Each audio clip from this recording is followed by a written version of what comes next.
Bom dia! Temos alunos hoje por aí? Bom, estamos iniciando mais uma semana, né? Estamos animados para mais uma semana de aula. Então, vamos começar com nossa aulinha de português, não é isso? Bom, semana passada nós trabalhamos o que mesmo, que lembra? Nós trabalhamos as lendas, né? Vocês ouviram, conheceram algumas lendas. Bom, então, ainda se referindo às lendas, eu deixei para que vocês respondessem uma atividadezinha sobre lenda, né? Uma lenda que tem no livro de vocês. Bom, um texto, né? Que é o do capítulo 16, está na página 280, onde a história fala o roubo do fogo, né? Vocês já ouviram, né, falar sobre povos indígenas brasileiros? Bom, eu acredito que sim. Nas aulas de história sempre se fala bastante nisso, né?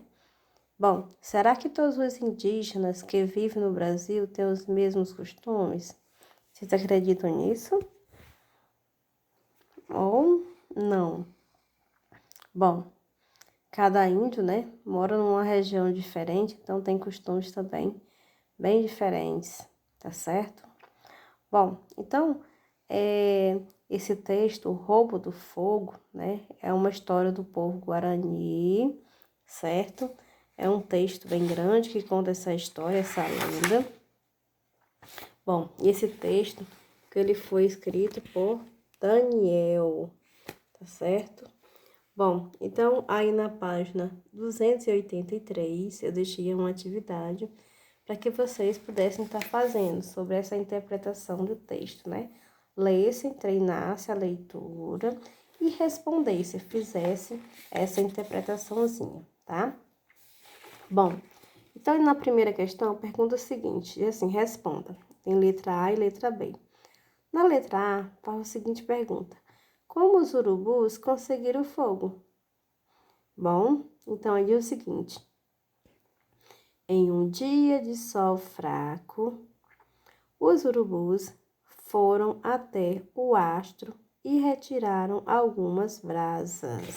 A letra B da segunda questão diz o seguinte: por que os urubus eram chamados de guardiões do fogo? Bom, então, de acordo com o texto, porque eram os únicos que tinham fogo e o guardavam com muito cuidado, impedindo que os outros animais e os homens o tivessem também. Olha só, né? Como é a história contada sobre a origem do fogo, né? Como o fogo surgiu. Então, aí está mostrando mais uma vez, né, qual é a principal característica da lenda: explicar algo que nós não conseguimos explicar, né, o porquê, por como foi que surgiu. Bom, então ainda nessa mesma página 283, vamos para a segunda questão, que diz o seguinte: o que quer dizer a parte destacada nesse trecho do texto? Bom, então tem uma frase aí no quadro amarelo. Foi no fim do terceiro dia, no entanto, que as aves baixaram as guardas. Bom, então aí o que quer dizer? Quer dizer que elas relaxaram, pararam de vigiar, né? Descansaram, ou seja, não ligaram mais para o que estava acontecendo, né? Então, relaxou completamente, quer dizer, baixaram a guarda. Bom, vamos para a terceira questão, que fica na página 284. Então, mudem lá. Diz o seguinte: no parágrafo a seguir, as palavras destacadas estão no lugar de quais outras? Bom, então assim, o parágrafo. O chefe dos urubus ordenou então que trouxessem a comida para ser assada. Um verdadeiro batalhão foi até a presa e a trouxe em seus bicos e garras. Eles acharam o corpo do herói um pouco pesado, mas isso consideraram até muito bom, assim daria para todos os urubus. Bom, então aí nós temos a palavra comida em destaque, a presa e a palavra do herói. Então, aí, né, o que quer dizer? Nhanderekei, né? Nhanderekei, de Nhanderekei. Bom, esse é o nome indígena, tá certo? Bom, então quem não conseguiu acertar, passa a borrachinha e corrige direitinho, tá? Coloque as palavras cada um no seu devido lugar. Vamos lá para ainda na terceira questão, né? Diz assim: depois de trocar ideias com o professor e os colegas respondam. Então, nós temos o 1 e o 2, pertencendo à terceira questão. Então, diz assim: o 1. Por que o autor usou diferentes termos ou expressões para representar uma mesma palavra? Bom, então, vamos observar e dizer, né, o porquê. O que vocês acham? Por que ele usou? Bom, o autor, né, no caso, ele evitou a repetição para deixar o texto mais agradável, menos repetitivo e menos cansativo. Tá bom, criança? Então, para que um texto a gente não repita quando estiver escrevendo os textos, as historinhas, não repitam várias vezes uma mesma palavra. Então, a gente acaba usando palavras parecidas, com significados parecidos, para que a gente não precise estar repetindo aquela mesma palavrinha. Como, por exemplo, às vezes a gente diz assim, e aí, e aí, e aí, né? Então, são palavras que normalmente a gente repete. Então, para não acontecer isso, nós utilizamos outras palavras que tenham sentido parecido, tá? Bom, no 2, o que aconteceria com o texto se ele usasse a mesma palavra nas partes destacadas? E aí, crianças, estão pensando como é que ficaria?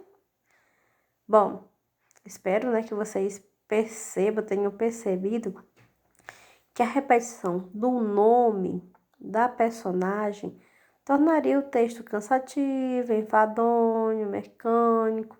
É como se a gente dissesse assim: Laura gosta de jogar futebol, mas Laura não sabe como se joga futebol. Então, aí eu repeti algumas palavrinhas como Laura e futebol. Não fica cansativo de se ouvir? Por isso que nós usamos, né, outras palavras que tenham significados parecidos, tá certo? Bom, a quarta questão. Converse com seus colegas e o professor. É uma alternativa pessoal, tá? Letra A. Qual é sua opinião sobre o fato de os urubus não dividir o fogo com outros animais? Bom, então essa quarta questão, para que a gente reflita, é bem interessante que mostra, né, no caso, que os urubus, eles continham o quê? O prestígio, o poder, por terem algo muito precioso com o fogo, né? E isso mostra, no fato deles não dividirem, mostra que eles tinham o quê? Uma atitude egoísta, já que compartilhar o fogo com os outros não iria, né, alterar a quantidade de fogo, né, que eles possuíam, né, naquela ocasião, né? Então, mostrar que eles eram, né, eram egoístas, né? Queriam aquele bem só para si. Era muito bem guardado aquele bem, certo? Então, para que a gente reflita e veja também, né, que mostra esse texto, fala um pouco do egoísmo, de guardar o que é bom só para si, né, de não poder dividir com os demais para que os outros também possam ter uma vida melhor, pudessem, né, ter uma vida melhor. Eles não dividiram de forma alguma. Bom, então aí, continuando ainda com a quarta questão. Na letra B diz o seguinte: que estratégia os homens usaram para roubar o fogo?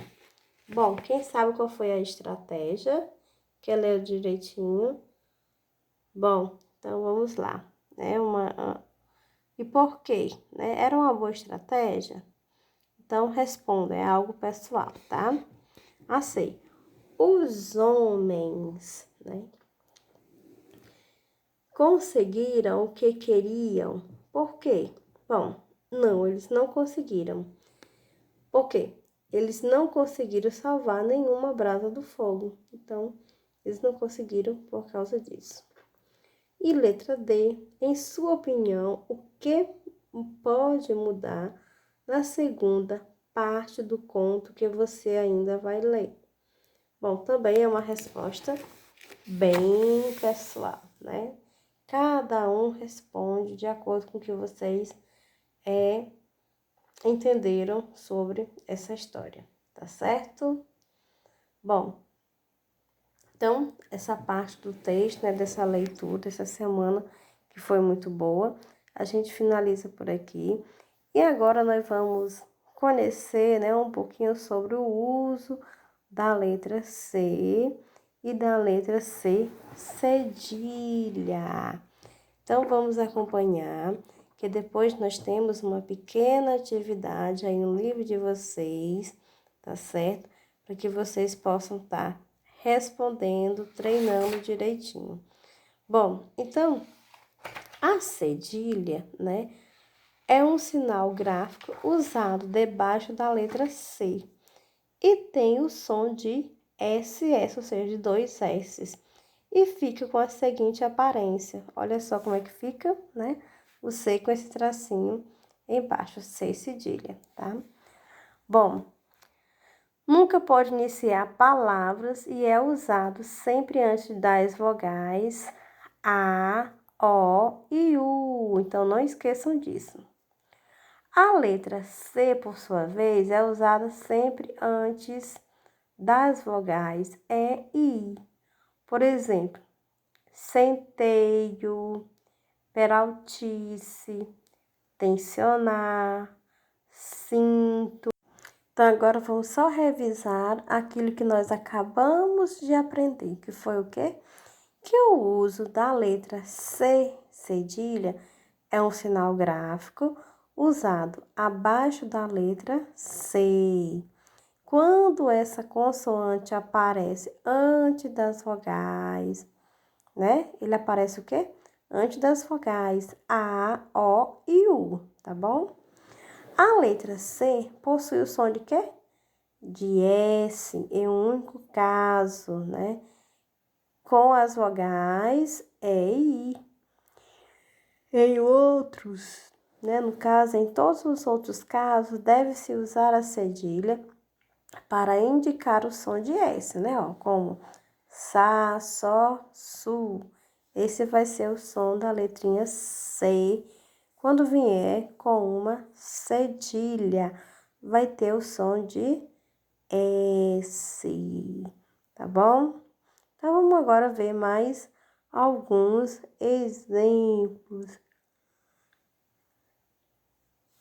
Vejam essas palavrinhas, né, como elas são escritas dentro do uso das regras. Então, leiam junto comigo, né? Açafrão, abraço, açúcar, moço, tá? Então, aí vocês podem ver, né, onde a letra o C cedilha foi empregado. Lembrando novamente, podemos usar onde? Com a letrinha, acompanhando a letrinha A, O e U, tá certo? Então, né, o uso da cedilha ocorre em língua portuguesa, tá certo? Na nossa língua, abaixo da letra C, o que indica uma mudança de som, né? Que ela passa a ter o som da letrinha S. A cedilha não é usada no início de palavras. Vejamos, né, algumas palavrinhas que começam com a letra C e não ocorre a inserção da cedilha, como cenoura, circo, certo, tá bom? Então, não precisamos de quem não se usa cedilha no início de palavras. Memorize essa regrinha, que às vezes quando a gente está corrigindo os textos, né, a gente vê alguns alunos escrevendo a cedilha no início de algumas palavrinhas, mas não pode, né? Nós não podemos não começar nenhuma palavra com C cedilha, tá? Então, vamos conhecer mais outras regrinhas. Bom, então, a letra C, quando devemos usar? Antes de vogais, né? No caso das vogais, e I, usamos somente a letra C, sem o sinal gráfico, tá certo? Que é o que? A cedilha. Mesmo que essa consoante esteja no início ou no meio da palavra. Então, veja aí alguns exemplos, né? Anoitecer, bacia, saci, e assim são inúmeras outras palavras.